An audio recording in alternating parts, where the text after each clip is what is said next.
A reminder. As I sat down, I noticed the room was already a third full. There was a rainbow of colored robes in just the first few rows. I glanced around for a clock and realized that Beryl had used time when no time existed. I smiled to myself. The top rows were almost full now.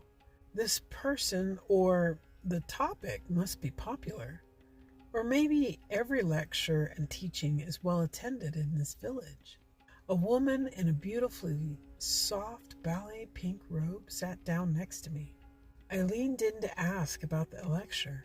Hi, excuse me, do you know anything about the lecture coming up? It's a teaching on meditation, and it's about running the micro and macrocosmic orbits. Jasper, she held out a hand. Thank you, nice to meet you. I shook it. She smiled in return. All at once, everyone stood up and clapped. This is different. We all sat down, and that's when I got a clear view of the teacher.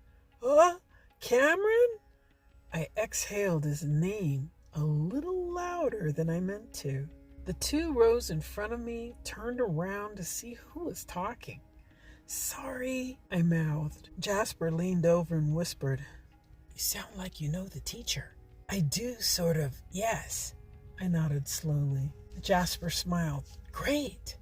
Well, if I need help, I know who to ask. My eyebrows went up, and I wondered if Jasper knew anything about the topic. I looked around at the people in the seats next to me. Almost every age was represented. Then my mind started reeling back to our time together in Brighttown. I wonder how detailed he's going to get. My thoughts trailed off to the bedroom, and I began to feel warm and red-cheeked. Up through your chakras and out your head like a fountain. I was picking up familiar words. I don't know why I'm so flustered.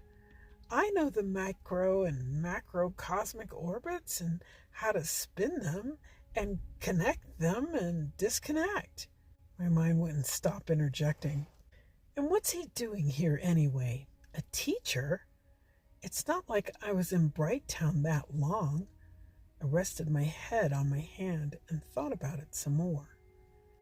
Maybe I was there a long time. He could have left while I was at the city center celebration? I exhaled loudly again.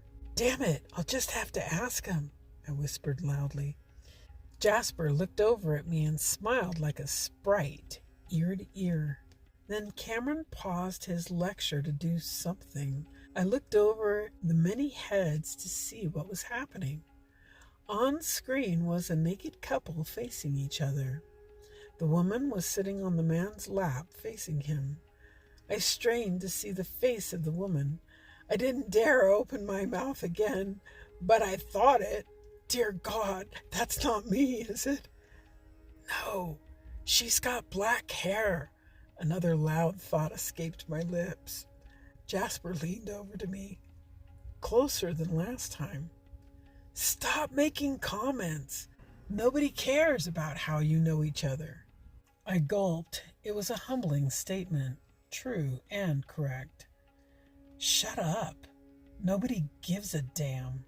The teacher went on to explain how to run the microcosmic orbits together and how to switch it for energy balance, and then that was it. Class dismissed. Everyone stood up, clapping in unison, and filed out of the aisles and out the door. Jasper looked over at me and then down at the teacher. There's one more person, and then you. Off you go. She wasn't laughing, but she seemed on the verge of it. I got off my chair and headed down toward the queue. Jasper was right. I looked up behind me, and everyone except the person in front of me was gone. I ducked my head down, half embarrassed, and waited my turn. The person pivoted and left the room. My turn. I looked up and stepped forward. Hello, my husband. His eyes bugged out, and he ripped off his glasses with one Superman type movement. Oh my gosh, you're here!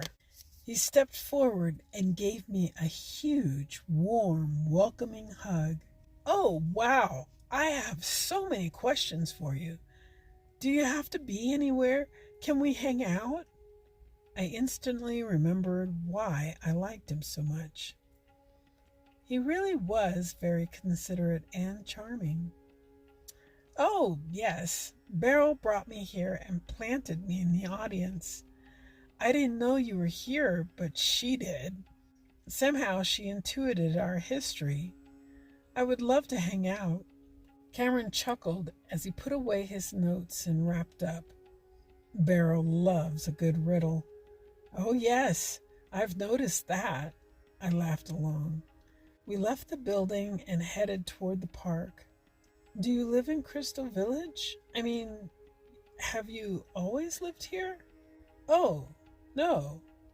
He motioned us over to a convenient bench. After we communed back in Brighttown, you left for the city center celebration. Yes, I remember. Well, I was in my room in the Newcomers Inn, and I got a vision of my purpose. It was like unpacking a flat pack house from the 50s. I assimilated layer after layer, and eventually I was a glowing orb of light. I felt totally confident in my next step. So I packed up and left right away and headed back to Fair City, where I ran into Gwen, of all people. He shook his head slightly and chuckled to himself. I told her about everything I had experienced, including you and me. I hope you don't mind. And she had me work with the Earth groups, teaching them the micro and macrocosmic orbits. My new calling, which I wouldn't know if not for our encounter. Thank you, by the way. I looked at Cameron in astonishment.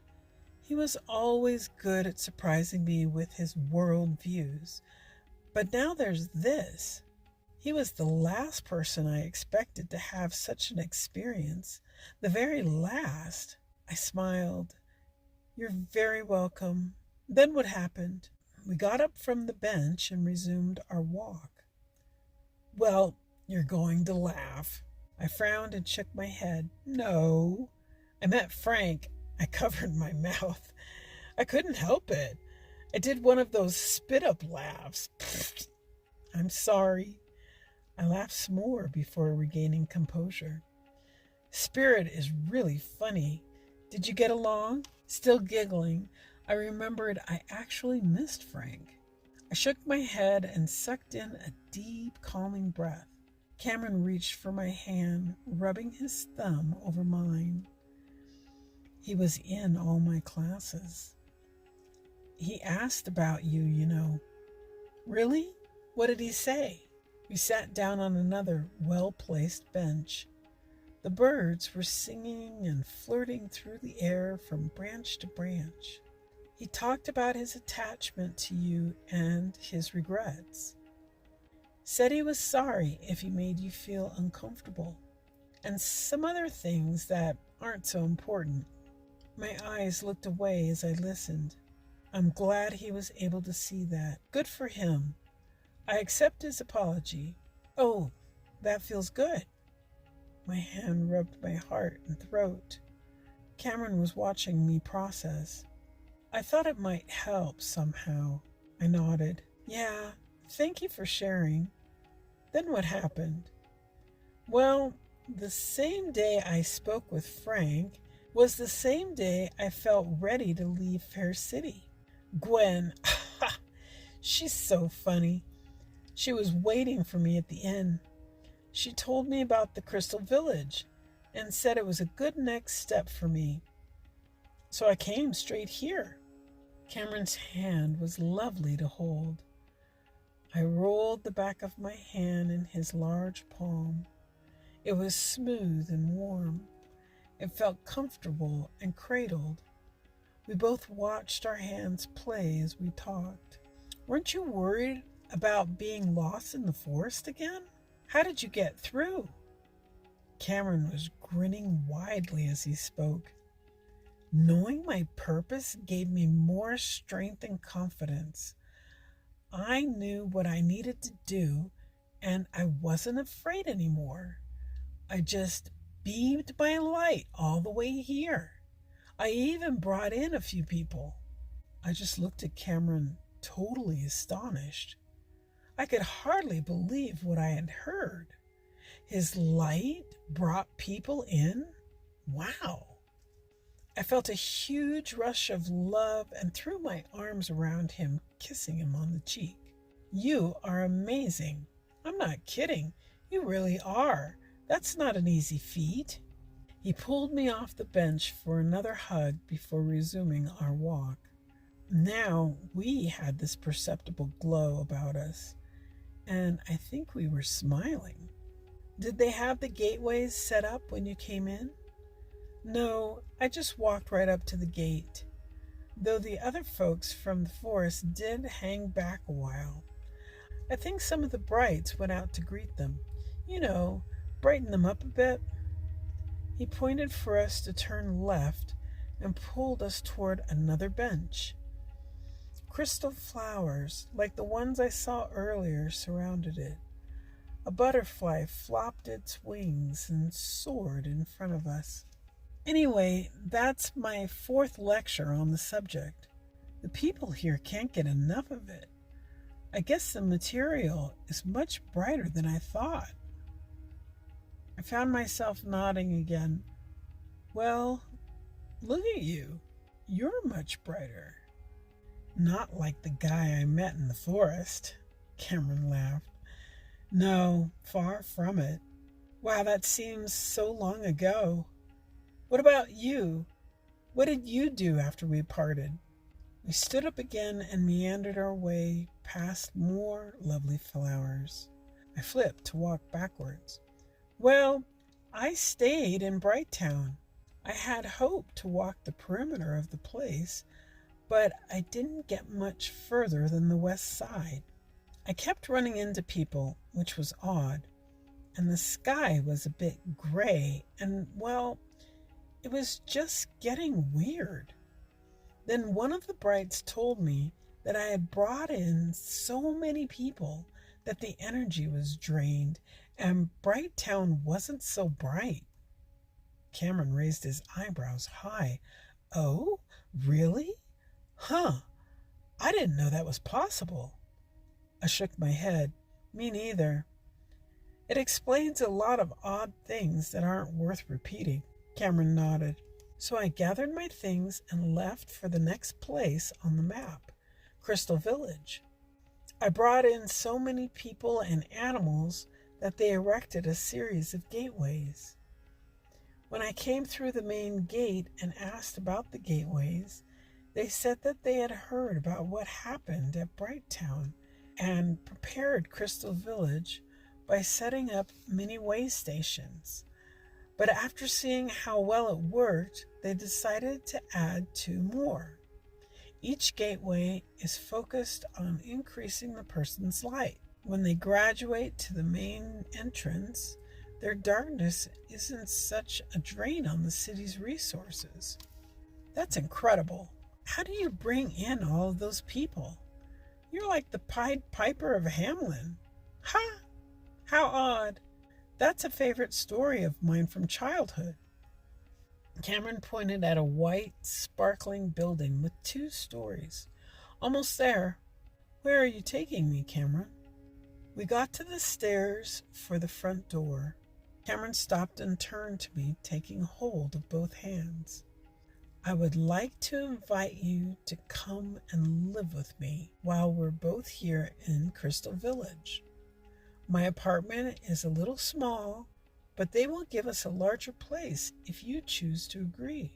He raised my left hand up and kissed it tenderly. I gulped in a huge breath. I didn't expect this at all. I began to shake, but I was so happy to hear his proposal. Oh, It was a sound of barely above a whisper. I would love to, Cameron. We belong together. Let's see how we can find a way to live together, too. I knew you'd agree with me. He smiled like a Cheshire cat that caught a mouse and led me up a flight of stairs and through a small atrium. He threw open the door and swooped me up in his arms, carrying me over the threshold. I started to laugh. Cameron was already laughing. He skinnied through sideways into a small hallway and plopped us onto his messy bed.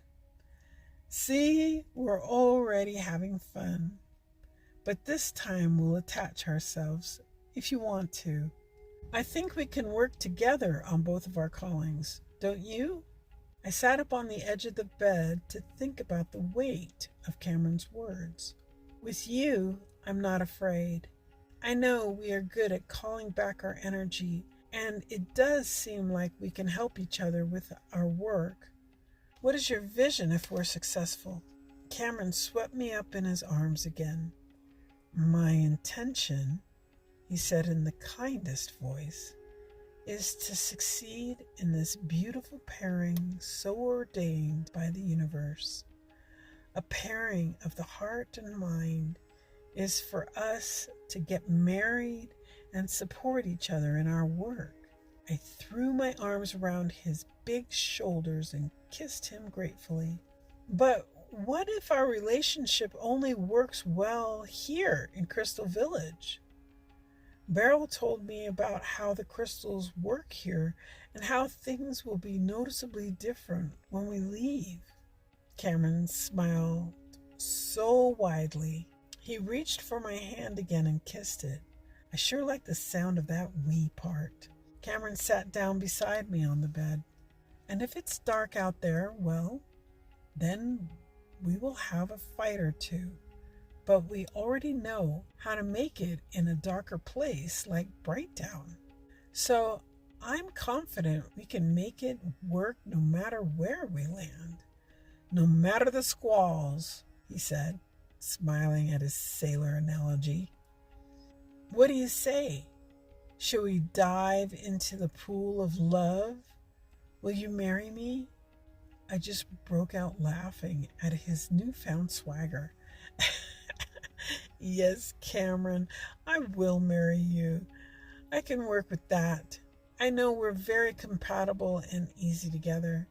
I know we are not selfish with our love, and we are not trying to own each other.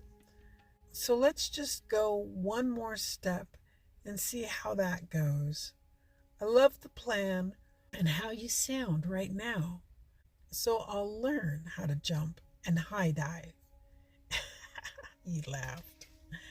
That's the spirit. I knew you'd say yes. He kissed me and held me for a long while. I closed my eyes and listened to his breath in opposition to mine, the microcosmic orbit synchronizing. Cameron, I can't find my sarong. Have you seen it? Cameron leaned into the bedroom. What color fabric? It's fiery red with a yellow swirl. Have you seen anything like that laying around? Cameron smiled. I love sarongs and how they flow in the wind and whip around legs and calves. But I haven't seen yours. Nor have I seen you wear yours in a long while. I threw a shirt at his face. You love sarongs, do you? We laughed and threw more clothes around, playing. Moving is supposed to be stressful, but our relationship had a lightening effect to it, and the people of the Crystal Village took note. We were a match. The village elders found us a lovely crystal cave in the foothills not far from the village center. They knew our plans and agreed that we needed to stay closer for our work. I wasn't sure when I would want to leave, and Cameron needed to keep teaching. Our new cave was less than a mile from the lecture hall, and it was beautiful. What time? When? No. Uh, did you say we will be moving soon? Cameron popped his head back in. Beryl encouraged us to just walk over to our new place and tell someone on the way. It's not like there's anything to bring. The furniture was here when the elders assigned me the apartment, and I'm sure the cave will be the same. Oh my gosh, Cameron. Can you believe we get to live in a crystal cave? Let's go soon. Cameron pulled me in close to his body and kissed me passionately. Will you share light with me before we leave? I looked into his beautiful bright green eyes and stroked his black hair and muscular body. Yes, of course I will, but I'd rather share in our new place. I want us to walk into our new home beaming. He disrobed and laid back on the bed. Cameron, you're always beaming. It's all the village talks about. The two brights are too bright. I leaned in and gave his rippling muscles a kiss. Let's go, my love. He arched his back, inhaled deeply, and sat up on the edge of the bed. Give me a moment. Maybe we should use some crystals to elevate our energy. There's a lot of crystals where we're going. I smiled at Cameron. You're right. Let's grab our things and go see our new home. By the end of the day, we were admiring the ceiling of our new quarters. I found it fascinating how lovely and luxurious something as primitive as a cave could be. The entrance was sealed with a stunning picture glass window and two stained glass double doors. With the entrance as the only ventilation, the whole glass enclosure was skillfully designed to promote circulation. The rear of the cave had two ceiling fans as part of this concept. This is beautiful. He walked around running his hands along the crystalline walls. Smooth. Yes, I'm glad we're here. I already feel much more relaxed. The apartment was just too small and clearly designed for transitory use, because this place surely was not. I laughed at Cameron's observation and flung out my arms for a big hug. It was a good start for our new life together. What's the marriage plan again? Cameron pulled up my chin for a kiss. Let's see how we transition to new places, and then we'll plan for a wedding. How's that sound? That sounds great. Cameron, I'm thinking of going into the forest soon, and I wondered if you'd like to come. It would give us a chance to practice together. The information about grounding and chakra clearing would complement your work nicely. He smiled at my reference. I agree. We can talk with Beryl and set up a walk. I know I don't need anyone's permission, but if we get directions, we can loop back through the Crystal Mountain Gateway. I hugged him tight and kissed his cheek. Thank you, my love. That'll be fine. Cameron stroked my hair. I'm so grateful for us. I know living here will probably be amazing with the crystals powering us every day. I can already feel it. Uh-huh. Me too. So let's promise that if we're ever sad or angry with each other, that we come back to Crystal Village, right back home to our crystal cave. I stroked his beautiful black hair and face. He often said the most tender things. I promise.